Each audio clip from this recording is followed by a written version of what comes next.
इंदापूर तालुक्यातलं निंबोडीचं गाव. वेळ सकाळी 9ची आणि सकाळीच या दोघांनी उसाच्या बांधालाच लंगोट बांधला आणि सुरू झाली कुस्ती. कोण वरचढ आहे हे ठरवण्यासाठी, आपल्याच भागात आपणच दादा आहोत हे दाखवण्यासाठी, इथं फक्त आपलीच चलती हे जाणवून देण्यासाठी. आता तुमच्या लक्षात आलं असेल, ह्या टोळ्या माणसांच्या नाहीत, तर हे दोन कुस्तीगीर आहेत, नर घोरपड. तुम्हाला असं वाटत असेल की घोरपडींची संख्या फार कमी झाली आहे. दुर्मिळ म्हणून नोंद असली आणि वन्यजीव कायद्यात समाविष्ट केली असली तरी त्यांची हमखास शिकार होते.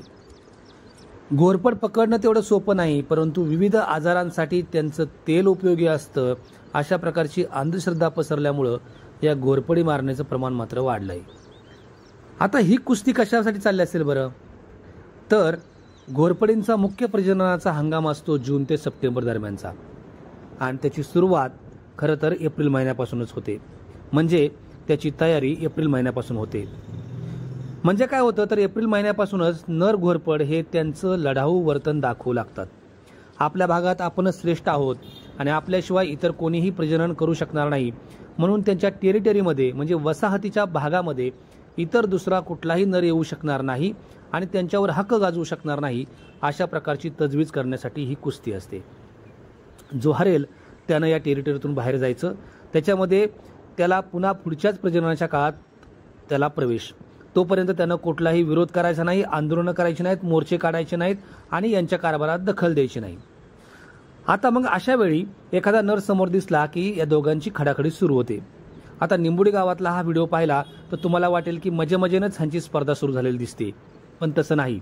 राजकारणात खोटं बोलून, लोकांना भावनावश करून, जातीपातीचं राजकारण करून, वेगवेगळ्या जाती धर्माच्या लोकांना संभ्रमित करून आपलं वर्चस्व दाखवलं जातं. प्राण्यांच्या दुनियेत तसं नसतं हो.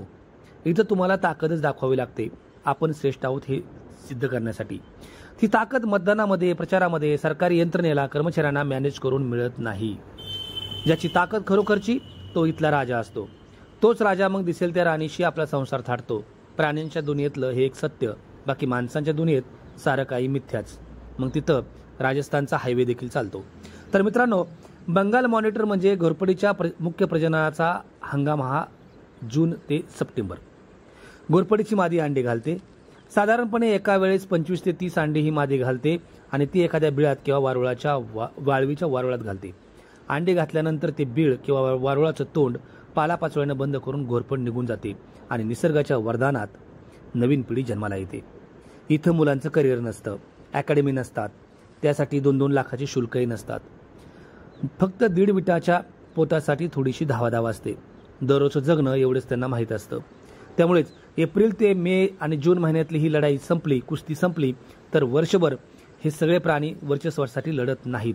दुसऱ्याला दिवसभर खोटं बोलून लुटून आपला धंदा करत नाहीत. यांचं जगणंच वेगळं असतं. उंदीर, सरडे, साप, मासे हे त्यांचं भक्ष्य. शेतीच्या परिसरात, तलावाच्या काठी ते उपलब्ध होतात, म्हणून त्यांच्या उपलब्धतेसाठी त्यांना कोणालाही लाच द्यावी लागत नाही. त्यांच्या दुनियेत ना हमीभाव असतो, ना कर्जमाफीची मागणी, ना आरक्षणासाठी मोर्चा, ना कोणतीही आंदोलनं. शेताच्या आडबाजूला संसार असला तरी लहरी हवामानामुळे होणाऱ्या नुकसानीचा मोबदला त्यांना मिळत नाही. त्याची दादही ते कोणाला मागत नाहीत, कारण सातबाराच त्यांच्या नावावर नसतो. ज्या भागात ते राहतात तिथं मात्र त्यांची दादागिरी असते. ही दादागिरी महसूल किंवा पोलीस खात्यापेक्षा काही कमी नसते. तशी घोरपड म्हणजे शांत रक्ताची. अन्याय अत्याचार करणाऱ्यानं कितीही घाला घातला तरी ती फुगत नाही, रुसत नाही, चिडत नाही. पण फार संकटात असली की मग नाकातोंडाशी आलेलं पाणी मग ती वेंगाडून टाकते आणि मागल्या पायावर उभी राहत अंग फुगवते, जोरानं फुसकारते, अगदी शेवटी शेपटीचा तडाखा देते किंवा चावा घेते.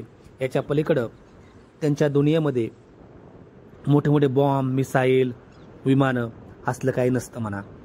आणि खरोखरच हे सगळं आयुष्य इतकं वेगळ्या पद्धतीचं असतं की या घोरपडींकडेच नाही तर कुठल्याही प्राण्यांकडे पाहिलं तर सरडे फक्त रंग बदलतात, वृत्ती नाही, जी आजकाल आपल्याला सभोवताली दिसते.